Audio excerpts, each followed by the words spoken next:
tried. You'll find a little memo, you'll find an entry about a murder that happened at my house, as opposed to all of the positive things that I've done. And it makes me wonder, it makes me feel bad, it makes me not want to subscribe to the internet. One genius behind the immortal West Coast sound. A sonic architect respected even by Dr. Dre himself, DJ Quik. But right when he was at the peak of his power in the rap game, he suddenly disappeared. No farewell, no explanation. The reason more brutal than anything you can imagine. A nightmare soaked in blood and tears. A horrifying family tragedy that left the entire hip-hop world speechless. Violence, guns, and gang scandals clung to his life like a haunting shadow. A legend buried in darkness, nearly erased from the history of hip-hop. What destroyed DJ Quik, who pushed him from the top straight into hell? Everything will be exposed in this video. And the final tragedy will break your heart. Hell in Compton. The child raised by guns and hatred. In 1970, Compton, California, a place the entire United States called by a chilling name, the capital of violence and gangs. David Marvin Blake was born on January 18, 1970. While other kids grew up with fairy tales and playgrounds, Quik's childhood was written in blood tears and constant fear. Gunfire replaced fireworks. Brutal clashes between Bloods and Crips happened right outside his door. His father left when Quik couldn't even speak a full sentence. His mother, a small but fiercely strong woman, took every job she could find, from cleaning houses to waitressing, just to make sure her children had dinner each night. But in Compton, poverty doesn't just steal food, it steals hope. Every step Quik took was a gamble for survival. Because in Compton, either you stand with a gang, or you are a target. At just over 10 years old, Quik witnessed a neighbor being shot right in front of the school gate simply for wearing the wrong color. As a teenager, Quik was pulled into Treetop Peru, a notorious blood set. Not because he wanted to be a gangster, but because there was no other choice. A gun hidden in his backpack became his insurance ticket to get through each school day, and that eventually got him expelled at just 16. His bad luck didn't stop there. His family lost their home. His mother had to leave Compton for Louisiana to find work. Quik was left behind, a homeless teenager in the heart of violence. But in that pit of darkness, a tiny spark appeared. Music. Music did not just save his life. It turned a street kid into someone who would challenge his destiny. From the darkest place, a hip-hop legend began to rise. From the streets of Compton to the temple of West Coast, the genius journey of DJ Quik. From his teenage years, while other kids were still stuck in classrooms, Quik taught himself how to make beats, mix music, and sell mixtapes on the streets, as his way of fighting back against a destiny determined to swallow him whole.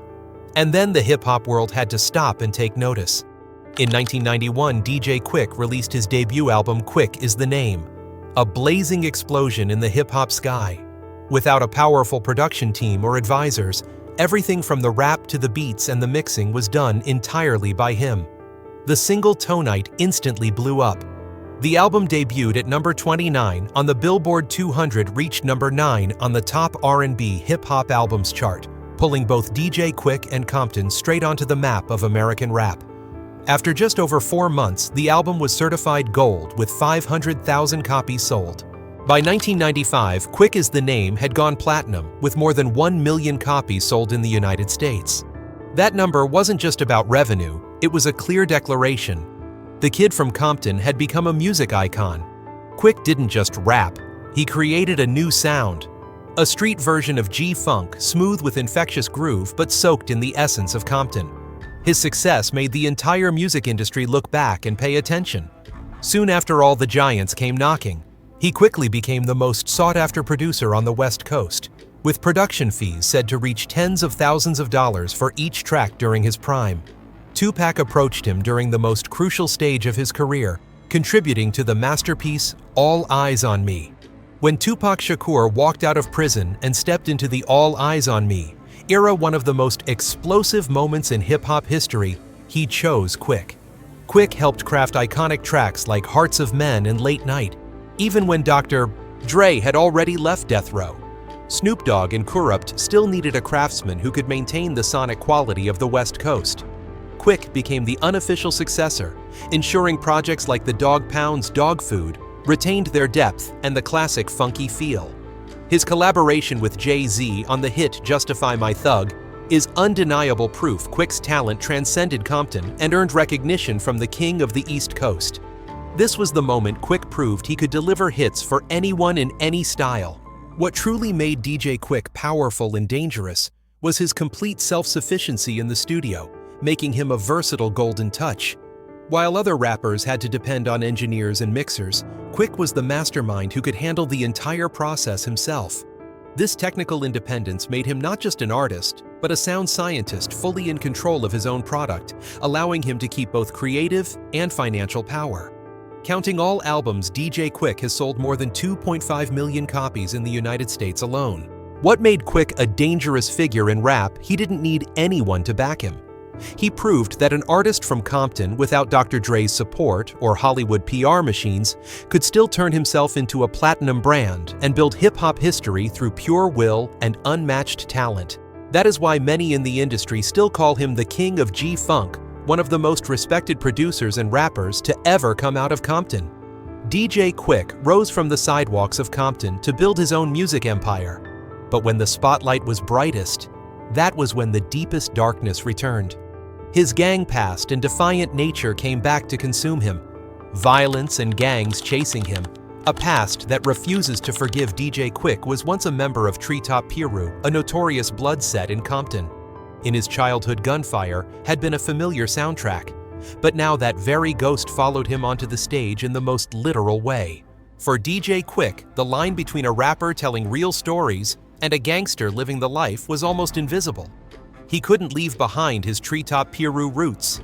He carried them into the studio, onto the stage, and onto every record. Even the bright lights could not protect him. DJ Quik's shows, instead of celebrations, became potential flashpoints for gang violence.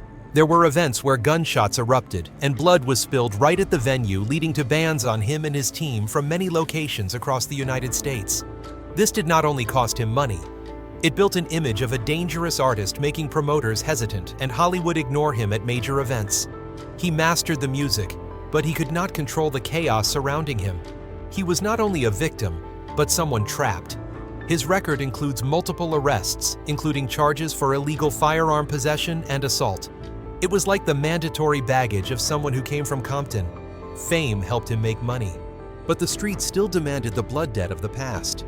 Glory could not buy peace.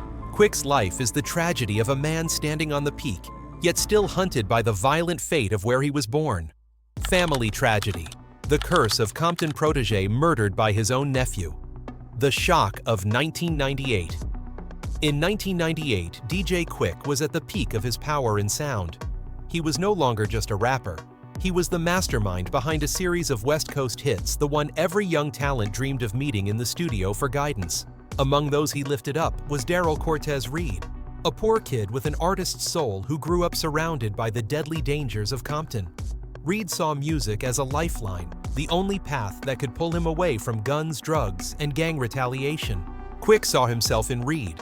He didn't just bring Reed into the studio to make hits. He brought Reed into his family. Then, the nightmare hit. One night in 1998, Reed attended a small gathering in Compton. An argument erupted in seconds. Gunshots ripped through the air.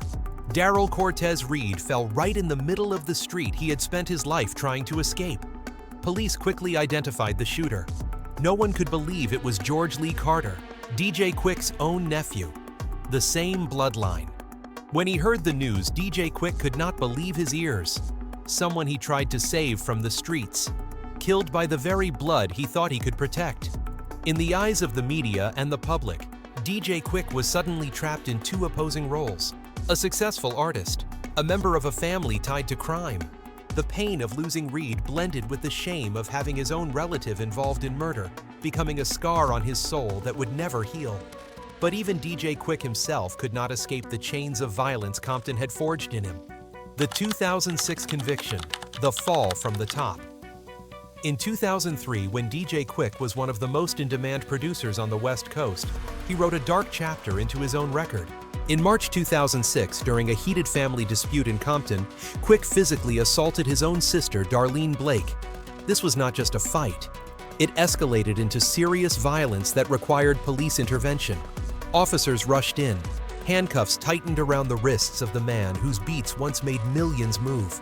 From a street superstar, he became an inmate. On June 21, 2006, DJ Quik was convicted and sentenced to serve 5 months in jail or 160 days. A major celebrity going to prison for assaulting a family member was a shocking scandal.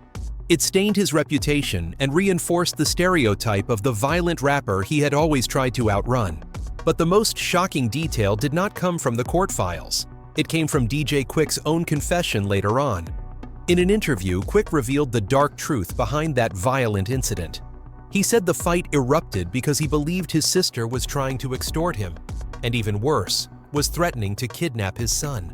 In that moment, DJ Quik was no longer a G-Funk legend. He was a terrified father ready to use violence exactly the way Compton once taught him, to protect his only child from the threat of his own blood. Quik admitted that his time in jail was when he had to look back at his life. He had escaped. Poverty escaped the gangs, but he still couldn't escape the cycle of violence inside his own family. But that was only the beginning of a long nightmare. The destruction within his own bloodline daughter accused of killing her own child. 2013. In May 2013, a tragedy in Phoenix, Arizona completely shattered the concept of family for DJ Quik, a crime beyond imagination. His biological daughter, Daviana Marlena Blake, around 21 years old, along with her boyfriend, Darnell Moses Alvarez, 24, was arrested. They were charged with child abuse. The victim was none other than a boy DJ Quik's own grandson, a little life that should have been protected. The most horrifying detail the forensic report revealed: the child died with numerous bruises, clear evidence of violent abuse. This was a death sentence to the soul with no appeal. News of the case left the hip-hop community, Quik's friends, his fans, and Quik himself in a state of shock. The case carved itself into the Blake family's history, with blood and tears proving that the Compton curse was not only violence, but a complete and devastating destruction of those DJ Quik loved most. The family portrait had never been so rotten, but the cruel truth was not done yet. DJ Quik thought nothing could break him more. But in 2022, another personal tragedy struck again, this time involving his son pulled into a twisted political scandal. Murder amid scandal, the son of a legend, and a homicide charge. Another tragedy fell upon the family of David Marvin Blake when his son, David Marvin Blake Jr., 27, was dragged into the worst crime of all, a murder accusation.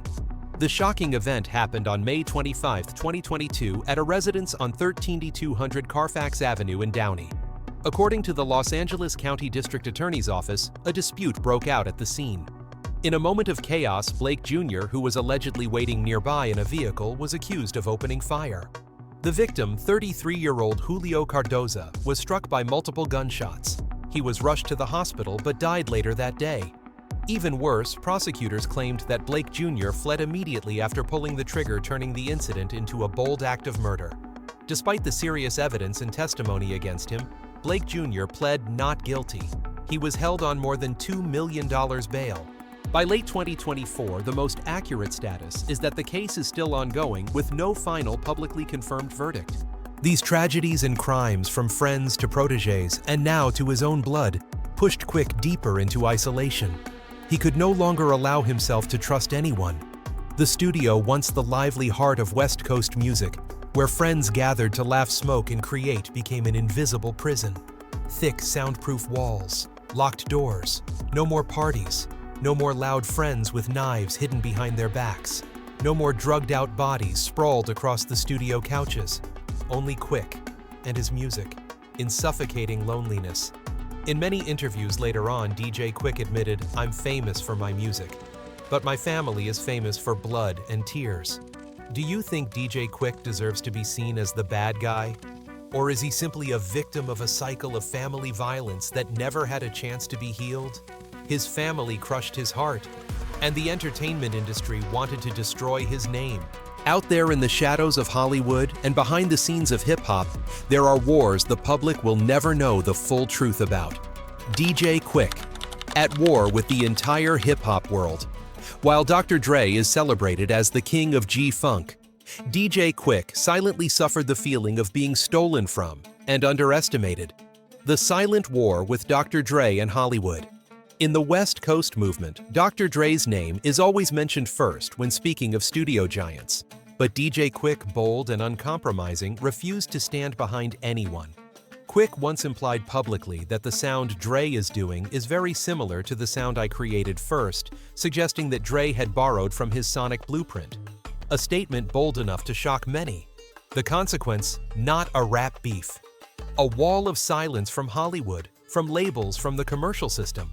While Dre was protected, promoted and celebrated, Quik was painted as the rebel, the street monster nobody wanted to risk investing in. Many shows he was booked for were later canceled. Not because he lacked talent, but because of risk. Gang risk, scandal risk, media risk. A gifted rapper and producer pushed to the sidelines by the system. That was the price of speaking the truth. The price of refusing to bow just to be honored. If there was a rap beef that defined the hostility and danger of the West Coast, it was the war between DJ Quik and MC Eiht. The never-ending war. The drama with MC Eiht. This was not just a rap performance. It was a street war recorded on vinyl. Everything began with a misunderstanding. A subliminal lyric in Quik's mixtape The Red Tape was taken as a shot at CMW. In response, CMW dropped the confrontational Death Wish. But Quik, like a patient hunter, waited for the perfect moment to strike. After securing his status with gold and platinum albums, he decided to ignite the feud with a deadly blow. In 1994, he released Dollars Plus Cents, a diss track that was technically flawless, but lyrically brutal. Quik did not just call Eiht a coward, he mocked him as a movie script killer, implying Eiht's street life was just acting because of his film roles. The breaking point was a public declaration of war at the Source Awards in 1995 in New York. In front of hundreds of rappers' fans and music power players, Quik performed Dollars Plus Cents like a direct insult and threat. From that moment, the beef was no longer about music. It was a powder keg, a real-life danger. CMW fired back with multiple Death Wish music videos portraying them hunting down and shooting Quik, shocking audiences into realizing one wrong lyric could cost a life. The beef lasted nearly 6 years. 1992, 1998, widely regarded as one of the most notorious, relentless, and dangerous rivalries in West Coast history. Only after a streak of horrifying deaths of major rappers like Tupac Shakur and the Notorious B.I.G., when the rap community finally woke up to the brutal cost of beef and gang violence, did Quik and Eiht sit down to make peace in 1999, officially ending the hatred. Today, when people remember DJ Quik, they think of funky rhythms, platinum albums, and the signature West Coast groove. But behind the spotlight, there is always a cold reminder: DJ Quik, the musical genius. DJ Quik, the legendary producer. And at the same time, DJ Quik, a man dragged into blood and bullets by the fate of Compton. A shattered family, endless tragedy. But that still wasn't enough to destroy him. Because even when he was still standing on stage, the spotlight rarely shined on him. In the streets, Quik had to fight violence.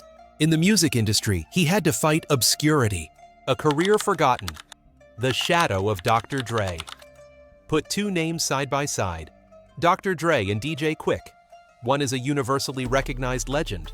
The other, according to media narratives, just another West Coast producer. When people talk about West Coast, Dr. Dre is the godfather of G-Funk. Snoop Dogg is a global icon. Tupac is an immortal myth. And DJ Quik always in the background, even though many in the industry admit his technical skills are more refined. Top producers and artists all know, if you want a track to sound like true West Coast, call DJ Quik. He mastered everything in the studio, mixing unmatched. Sound design so unique that no one can replicate it. But what the public sees is Dr. Dre is the master. DJ Quik is just a solid producer who never gets mentioned. A harsh reality. The media erased him from the story even though he helped build the very sound that defines the West Coast. Do you think the world owes him recognition? Once during a live stream, DJ Quik dropped a sentence that left fans heartbroken. "I want to sell my whole catalog for only $1 million. I'm tired of being DJ Quik. $1 million. For decades of legacy for music that shaped generations. It sounded like a desperate surrender. Quik said that not because he lacked money, but because he was exhausted from constantly proving himself in an industry that only worships the names chosen by the system. The brutal truth in music history. Sometimes your talent doesn't matter. What matters is who stands behind you, and who the media wants as the symbol. Dr. Dre has media systems, marketing machines, powerful executives backing him. Billion-dollar projects. DJ Quik has no backing. Nothing. And so Dre's shadow grew larger, while DJ Quik was swallowed whole. But when he walks out of the studio, DJ Quik is no longer the West Coast legend. He is just a regular man, with a family responsibilities, and a private life he tries so hard to protect from the public eye. DJ Quik, the secret behind the spotlight. The father who hid his entire family in the dark. Outside of music, he also had another life rarely shown, rarely known, where he played the role of a father and a husband. In 2005, DJ Quik married Alicia Hill, the quiet woman standing behind his career. They had 2 children together, David Blake Jr. and Daviana Marlena Blake. It was the home he believed he could rely on after all the chaos of the artist life. But life always knows how to take a sharp turn. In 2023, DJ Quik stunned fans when he revealed that he had another daughter, Alcinina Simone, a child he never even knew existed, for years. In a rare social media post, Quik said he spent time listening to her share the pain of growing up without a father. And then he choked up and admitted, "I love all of my kids deeply." That wasn't just an apology. It was a promise that no matter how scarred the past may be, he still wants to be a real father to every one of his children. And then, almost as if he feared the world would see those private wounds, DJ Quik chose silence. After the 2005 marriage, he rarely shared anything about his family. No photos of his wife and kids. He never turned them into part of his public life. That privacy made everything about his family blurry. Are he and Alicia still together? Or did they quietly go their separate ways? Because there was never any confirmation. The rumors of they already divorced just spread, then disappeared into silence. In an industry where celebrity lives are stripped bare to the bone, a famous man choosing silence to protect his family is an act of courage. Many would say, it's not enough, or he's being secretive. But for DJ Quik, someone who survived storms, witnessed loss, and paid for mistakes, peace might be the most precious gift he can protect for the people he loves. Because in the end, even if the world remembers him as a music legend, Quik just wants to be remembered as a father, trying to get it right, even if late is better than never. Even though he keeps his family away from the spotlight, DJ Quik has never stepped away from music. That very decision to pull back opened a new era in his career, quieter, but tougher than ever. The silent comeback. DJ Quik, a legend, returning in the shadows. Although rarely mentioned, DJ Quik still clings to the studio as if clinging to life itself. No more blinding stage lights, no more crowds of tens of thousands shouting his name. But Quik has never abandoned music. He still works in the studio every day, still appears on podcasts, and still tours for his loyal fans, the ones who never forgot the smooth G-funk sound of Compton he created. In 2024, DJ Quik marked his return with the collaboration album Chupacabra. With Jason Martin, a bold statement that at age 54, he still has a full tank of creative energy. Critics praised the album for keeping the true DNA of West Coast real funk, real instruments, real groove, the kind of music only Quik can make. But the heartbreaking reality, although the project was highly respected in the culture, mainstream media almost ignored it. No magazine covers, no special features, no grand marketing campaigns. A gift for real hip-hop, pushed aside in an era ruled by auto-tune and TikTok virality. Quik doesn't complain, but he has shown the deep wound inside him. This is the biggest irony of his career. Artists admire DJ Quik as a genius, a master in mixing live instrumentation and defining the West Coast sound. But the mainstream audience forgets him, still labeling him as just another West Coast producer. Mention West Coast, people say Dre, Snoop, Pac, and DJ Quik is left outside the spotlight despite having superior craftsmanship. Even DJ Quik himself once admitted in an interview that he still sits in the studio every day, still has plans for new music. But the spotlight no longer wants to shine on him. Maybe DJ Quik is tired of proving himself.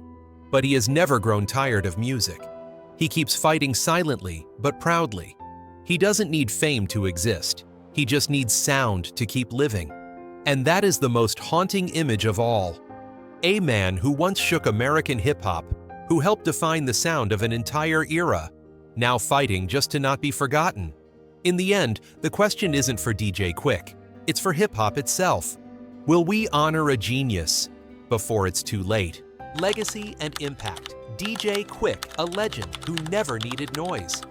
If we had to choose an artist who represents the true sound of the West Coast, many veteran rappers and producers wouldn't hesitate to say DJ Quik. Because in a music world chasing trends, Quik is the one who created the trends, then quietly stepped aside to let others shine. He is one of the rare rappers who can produce all of his own music, and he plays multiple live instruments, guitar bass keys.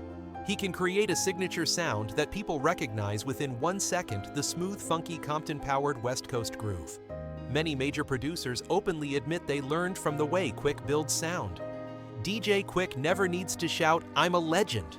His albums, his hits, and the rap industry itself say it for him. What makes Quik's legacy special is this: even if the media forgets him, music never does. Today, when G-Funk is a cultural symbol, when young producers look back to the classic West Coast for inspiration, they're following the path Quik paved. His influence may be quiet, but it is unstoppable, like an electric current running through the whole culture of hip-hop. Does DJ Quik deserve to be mentioned alongside Dr. Dre, Snoop Dogg, and other West Coast icons? Do you think the world owes him recognition?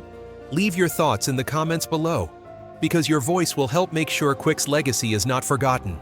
And if you want to keep exploring deeper, untold stories of hip-hop icons, don't forget to like this video, hit subscribe, and turn on the bell so you never miss the next episode.